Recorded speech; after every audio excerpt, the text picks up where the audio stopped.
नेता ने विरोधी उम्मीदवार को गोलियों से भूना, 2 व्यक्ति गंभीर रूप से घायल। लेकिन उसके पहले ले लेते बहुत आपका फिर स्वागत और अब पेश है चुनिंदा खबरों के साथ हमारी आज की आंखों देखी क्राइम कानून रिपोर्ट।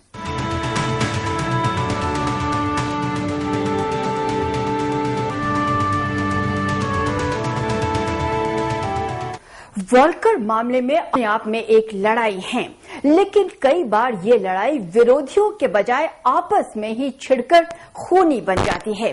कुछ ऐसा ही देखने को मिला है छत्तीसगढ़ के भिलाई में, जहां एक बाहुबली नेता के बार बार मना करने पर उसकी ही पार्टी के एक नेता ने चुनाव लड़ने का फैसला कर लिया।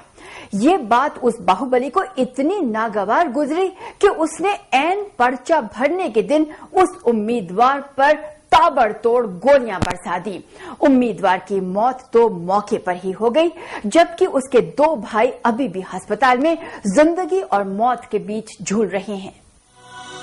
ये भीड़ जुटी है शहर के एक ऐसे व्यक्ति की मौत पर जो चुनाव में जीतकर उनके इलाके का कायाकल्प करने के वायदे कर रहा था।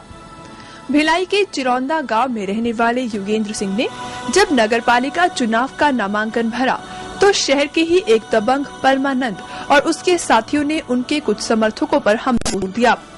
खबर लगते ही योगेंद्र मौके पर पहुंचे, लेकिन परमानंद ने उन पर भी हमला कर दिया। हादसे में योगेंद्र की मौत हो गई और उनके 2 भाई भी गंभीर रूप से घायल हो गए। उसको भी घेर के मारे, पीछे लग गया, उसको भी मारे, फिर मैं गया, मेरे को मारे। दरअसल योगेंद्र सिंह और परमानंद पटेल एक ही राजनीतिक पार्टी के कार्यकर्ता थे। परमानंद की आपराधिक छवि के कारण पार्टी के लोग उससे नाराज रहते थे, जबकि योगेंद्र सिंह की पार्टी में अच्छी पकड़ थी।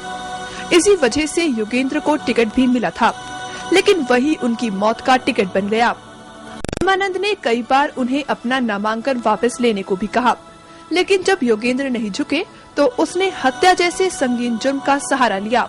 एक आरोपी हाथ में गोली लगने से परमानंद पटेल जिला अस्पताल दुर्ग में उपचाररत है और एक आरोपी योगेंद्र सिंह को गिरफ्तार किया गया। बहरहाल पुलिस ने परमानंद को गिरफ्तार तो कर लिया है, लेकिन इस वारदात के बाद से इलाके के लोग सख्ते में हैं। इस हादसे ने एक बार फिर साबित कर दिया है कि चुनाव को कुछ लोग बाहुबल दिखाने का दंगल समझ लेते हैं, जिसका खामियाजा आम लोगों के साथ साथ राजनीति के खिलाड़ियों को भी उठाना पड़ जाता है।